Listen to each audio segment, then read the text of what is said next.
morning. I'm Diane Baribeau from Executive Forum magazine, the area's newest business publication. I hope you'll join us in reading. We're here at Pazos this morning, and as you can tell, we're enjoying early morning cocktails, the new European way to do business. I'm Michael White, Director of Operations and Marketing for Pazos. Not usually how I do my business day, but we figured we'd see how this new 3 martini lunch works. So, cheers.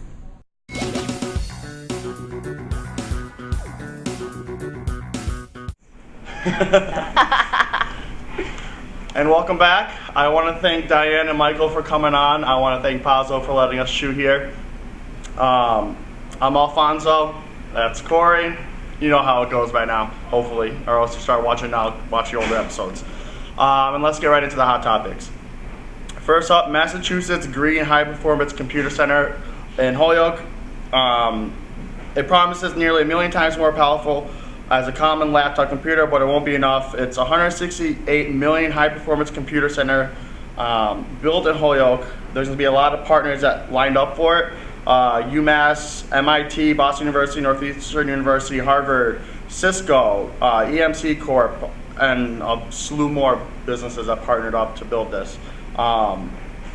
It's great. I think it's great for Western Mass. I mean, they're trying to rebuild Western Mass as being more innovative. But they're going to be opening, I mean, it says 20 permanent jobs and 100 plus temporary jobs. Mm-hmm. What makes it green? The computers. The computers will be green, I guess. Oh. I'm not sure if the building or the computer. I'm assuming it says the computer center is green, so I'm assuming the whole building will be efficient. So that's, yeah. That'll bring trade business. Yes. Yeah. Well, they got Cisco, which is a huge, it's a giant corporation that's going to be coming in. I think it's great for the area, personally. I guess Holyoke is a intersection of high-speed data, so they're hoping that it'll attract a lot of companies to relocate themselves closer to this computer center, but that in itself isn't green either, because where are all these new businesses going to move to? Well, they have Open Square, which is down the street from it, where they renovated the mill, I know. And there's also the East Hampton, Northampton, which is like 15 minutes away from Holyoke, where they have Eastworks, which is like Open Square that's in East Hampton, that renovated an old mill. So, I mean, there's places where they can go. I mean, Holyoke is not the cleanest area, but they're trying to, I know Holyoke as a whole, they're trying to revitalize it. My dad's restaurant's in Holyoke, and they're trying to redo the whole Main Street area. I mean, Holyoke has a lot of potential. They just need to clean it up. And I think this is one great step forward to cleaning up Holyoke and making it more of a business or area. I think it's great. I think it gives a better sense of, well, granted, Holyoke does have some really good sections. Yeah. So I think it'll rebrand their community and really help them stand out for other things other than crime. And it's well known. It's a very historical area, and so now to turn that historical environment and bring it kind of into the 21st century, it's going to boost science. It's going to boost technology. All of the universities that are involved. It's going to start to unite them on the Western Mass side, because we've seen so much collaboration and coalitions formed in Eastern Mass. So now to have BU and Northeastern and UMass Amherst involved in this project in Western Mass, hopefully it's going to kind of broaden the educational collaborative as well. Yeah. Definitely agree. And they compare that to Research Triangle in North Carolina, which if you've been there, it's huge. Okay. And it was the same small concept that it's almost considered a separate city on its own. Really? Interesting. I guess we'll just wait to see what happens. It's not slated to be done until 2012. So hopefully by then we'll still be around and we can check it out. Next up, I'm like, wait a minute, I'm still going to be alive. Well, you know, the whole 2012 thing, whatever. Oh, because the world is ending in May of 2012? That's right. So next up, they're in talks about making a Google movie, obviously, because The Social Network was a big success in its opening weekend. Google obviously trying to duplicate everything Facebook does, so they just sold the rights to a screenwrite. There's a book called Googled, The End of the World as We Know It, written by Ken Aletta. It's a bestseller. They got the screenplay from the book. They're going to try to turn it into a movie. That's supposed to be coming out 2012. But I mean, the whole social network thing is supposed to be the backstory of Mark Zuckerberg. I guess they're going to try to do the backstory of Sergey Brin and Larry Page, are the people that started Google. People are going to go see it because Google's such a giant house. I mean, it's just what's next? Like, they're gonna make like a backstory of like MySpace and the decline of MySpace. Like, it's. Wouldn't it be awesome if we got our own movie? Yeah, I already tried writing the Strictly screenplay. Businews, the end of the world as we know it. No, and the we can beginning blame of the for world. 2012, because then if it doesn't happen in 2012, we can blame it on the world ending. Yeah. I don't know. People are gonna go see it. There'll be a lot of tech people who will go see it, but I don't know. I think they're just trying to mimic Google's success or Facebook's success in the movie. I did some research on the book, and on Amazon you can look at reviews of people who've read the books, and a lot of the things were the same. It's the title and content were mismatched, and it was a disappointing trip to nowhere. The book was? Yeah. Maybe that's what the movie's like. I don't know. Search results for loser. Yeah. That's great. That was good. An instant search. I don't know. It's one of those things that, like, if the Social Network never came out, this probably would not have been talked about. And is that coming out in 2012? The Google movie? Yeah. That's what they're saying.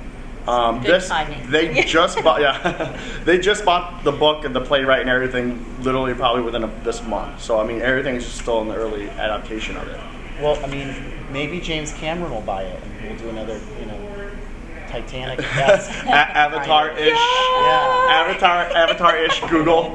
Make orange, red, blue, and King of green the people. You never know.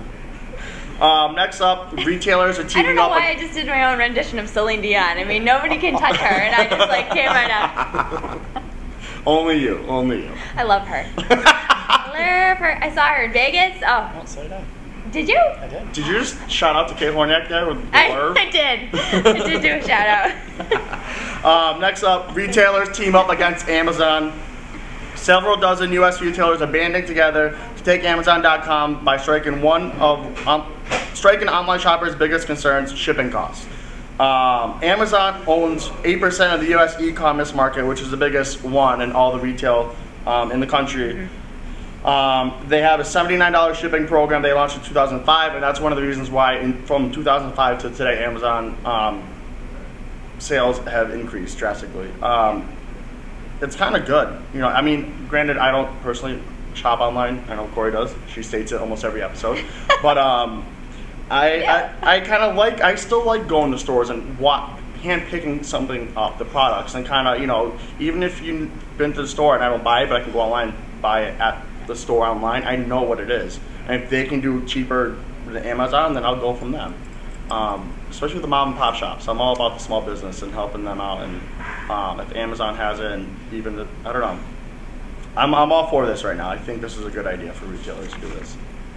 Well, I think there needs to be a balance of both. I think there's many items that you really, for convenience sake and price point, getting them online, it's a great value. It's a lot easier for those of us that work 17 hours a day and we can't hit a retail store during normal operating hours. It's great to be able to go home at 2, 3 o'clock in the morning and go, oh, I got to place my order for Staples, or I got to place my order for some other online business. That to me is really convenient. But to your point as well, I'm an odd size person, so I've got to physically go in there and pick up that shirt, and pick up that pair of pants, and try it on and see how it looks. Because what looks good on a JPEG doesn't necessarily look good on your body. Well, some of the stores that are on this, and they're not more so products. It's more so, it's clothing and stuff like that. It's Babies R Us, PetSmart, Dick's Sporting Goods, GNC. A lot of the clothing stores are in on this because it is like what you said. And I'm the same way. I like to go and try something before I buy it. It might look good on the mannequin, doesn't mean it'll look good on me. So that's what my aspect is of it, and I think, we'll see. I don't know how this is going to happen. That's funny because I, like Corey, prefer to shop online because I can do it at 3 a.m. and I'm too busy the rest of the day. But to your point, most of the little mom and pop shops also have a website. So you can shop at them as well online. Yeah. But what you can't do is touch it and feel it, which is a really girly thing, by the way. I'm not talking about touching and feeling. I'm talking about more so what? No, but I think the point that we need to recognize, the point that they're making here is that these companies are teaming up to offer really when it comes down to it is free returns. Yeah. And free returns is huge because when you do buy something and you get it and you finally get to touch and feel it and it doesn't fit, then you have to pay additional shipping costs to ship it back. Well, that is the other advantage to the online ones. You don't have to put up with some prissy person behind the counter that goes, and why are you returning this? Well, because I don't like it. You know, where's your receipt? Where's the tag? Yeah. Did you do this? Did you do that? At least with the online, you just box it up and tape it up and give it to your mailman or whoever's taking it back for you. So yeah, it's very advantageous. Yeah, Amazon though is I have a hard time with this because retailers need to team up with Amazon. Amazon has the ability to reach customers, and they can leverage Amazon in so many different ways. When you buy one thing from Toys R Us, okay, Toys R Us is going to show up on your Amazon page every single time that you buy something until you buy something from another toy dealer. They have the option to have customer reviews, so you're able to shop and compare different products at one time during your purchase. They have used and new products.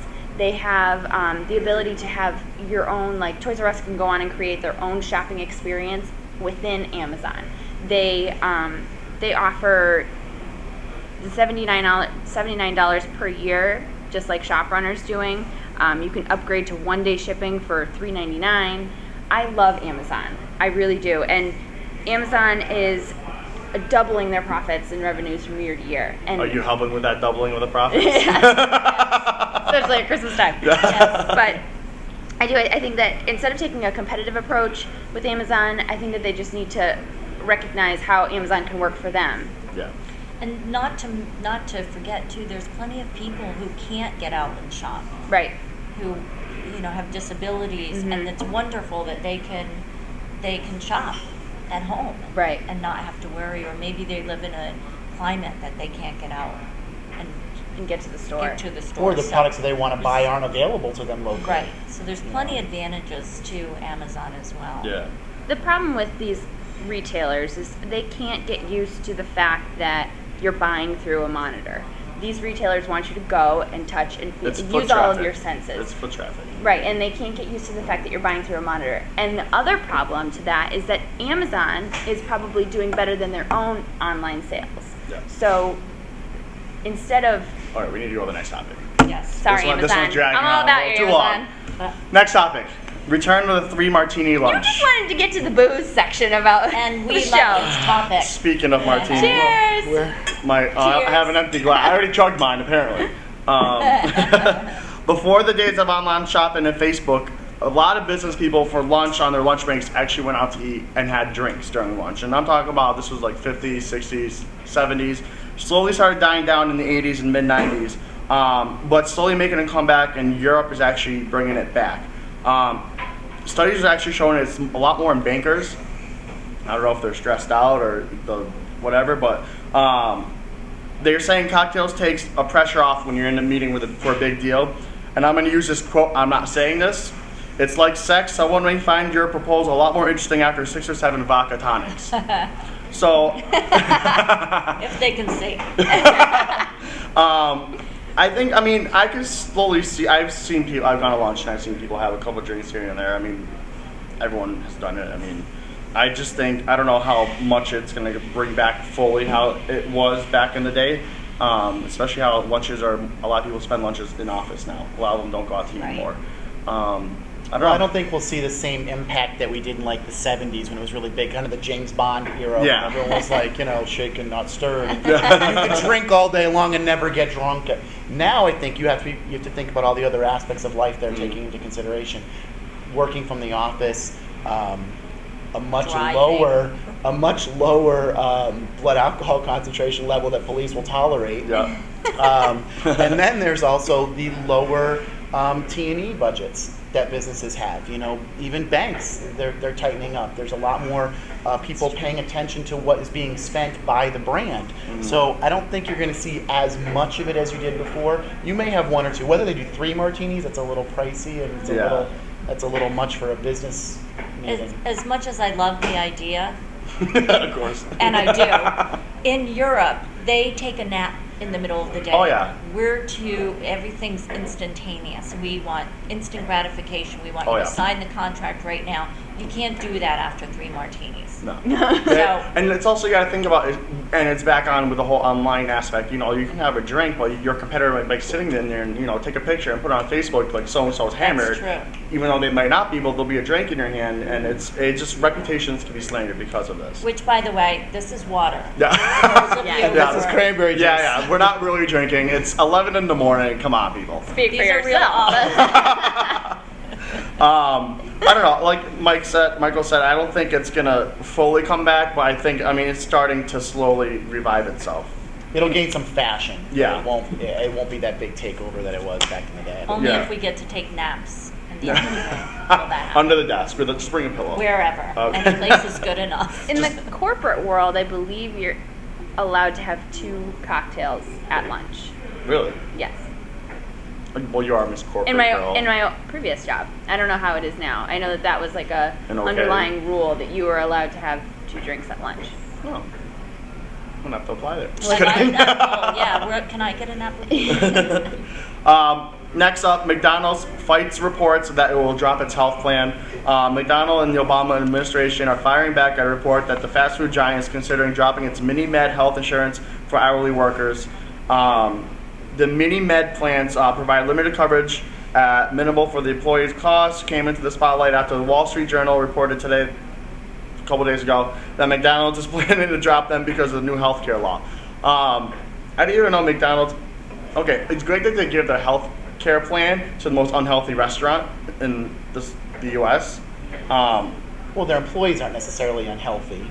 No, I don't know. It's great that they give them the health plan. It's great that even for the hourly part-time employees too. It's not for the full-time. It's for every employee that works here, which is great. That's what Obama's been fighting for. So I don't know where Wall Street came up with, you know, they're going to be dropping them, but And McDonald's denies it. yeah. Right. Do they not? So Yeah, I just think, it's good that they do it. yeah, I think it's great too. McDonald's hasn't been in the bullseye for a while. So Yeah, that's what I think someone's trying to yank them back in. Yeah. There, but it's always good. It's a good retention factor for team members to have some kind of extra benefits beyond what other companies offer. Mm-hmm. And health insurance, obviously, especially living in Massachusetts, we know being a requirement that it's really, really important. Yeah. And if McDonald's is offering that, we should all be grateful because it's keeping them off of the state-paid plan. Yeah. Right. So Well, and when I was reading this, I was kind of thinking, like you said, McDonald's has been out of the news for a while. How do you know that this isn't a publicity stunt for them to get more workers? Because they do offer the medical for their employees. You know, it's kind of like, come work for us. You know, this might not even been considered to drop the plan. This might have just been a publicity stunt from them to promote that they do offer this and they can get employees. it's cheaper than running a commercial. That's Exactly. now adding health Hiring insurance like benefits. Justin Timberlake or someone from the commercial, they get, you know, health plan. Most of the employees are still on their parents' insurance, aren't they? Yeah, it's a lot of the young. That's true. I actually Sorry. just got X for my parents' insurance. That's why. Yeah. Congratulations. Yes, I am officially a grown-up. Couldn't they Kicked just out of put the a- house. Couldn't they just put a commercial out there that just said da da da da da on love and health insurance? I mean, that works. Yeah. All right, guys, thank you for coming on. A lot of fun. Da And da da da. Corey's loving it. Singing it again. I'm the worst singer. I don't know. I continue to sing for you all. But. So stay tuned for American Idol next season. Corey's auditioning. And thanks for tuning in, and we'll be right back.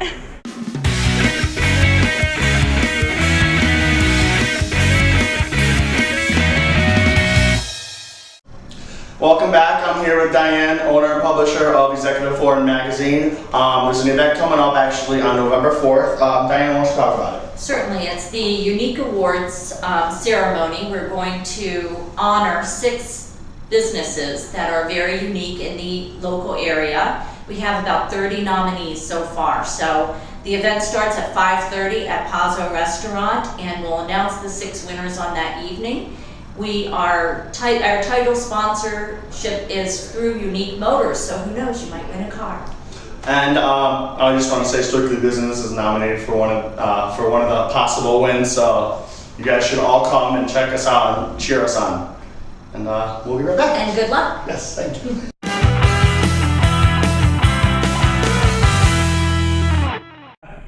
Welcome back. I'm here with Executive Chef of Pazzo, Byron White.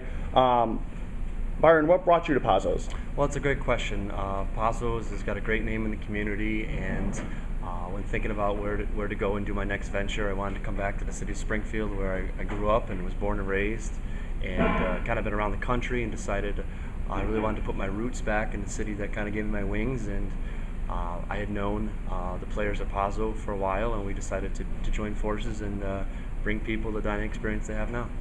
So what makes Pazzo different compared to a lot of the local restaurants in Springfield? Well, restaurant business is not just about food. We are a small branch of the hospitality tree, so to speak, and giving people more than just a good meal, more than just a good glass of wine. It's about giving them the whole dining experience. I call it the wow factor. It's when you come in to a restaurant, from the moment you're greeted to the moment you sit down to the moment you get your first bite of what the chef has to offer you, to your whole ending experience. It's giving you everything that hits the five senses, and then what I like to call hitting that sixth sense, that culinary euphoria, if you will. And that's what we try to do here at Pazzo, and hopefully that's what every restaurant tries to strive to do. So what are some of the most popular dishes you guys serve here? Well, our roots are Sicilian Italian, but we try to flex our culinary muscle and do a lot of cross-continental cuisine. We offer a lot of staple Italian dishes and try to blend some of the new trendy seasonal ingredients into them. On our menu we have some of your classics, from marsala to franchise to parmesan, but we do a lot of interesting things with steaks and seafood, lots of seasonal produce and stuff. So we try to mix it up and give people a good variety. So why should people come in, if they've never been here before, why should they come and try Pazzo's? Pazzo's is a great place to come in to meet, whether you're going to have a small business function, a small gathering, whether it's a drink at the bar, light appetizers, or you're simply just coming in to meet some friends, catch up on old times. You're going to enjoy it. We try to hit on all levels, whether you're having a good function, a small lunch, dinner, whatever the case may be. We try to make sure that everybody leaves here with a happy experience. So anything else you want to tell the viewers about Pazzo? If you haven't been, you need to come check it out. We are open every day of the week except for Mondays. We're closed for private functions on that day, but lunch and dinner, we're here to serve you and make you happy, and whatever we can do, we'd love to do it. Great. Byron, thank you. Thank you very much. And we'll be right back. Awesome. Thank you. Good. That was painless. Yeah. Nice and quick. Good.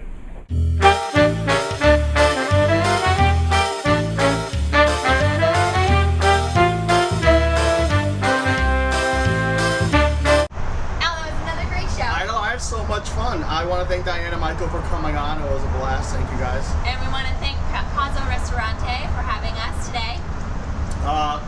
We want to thank you guys for watching as well. Without you guys watching, we wouldn't keep doing this. We probably will, but just thank you for watching, and make sure you check out the next episode Thursday.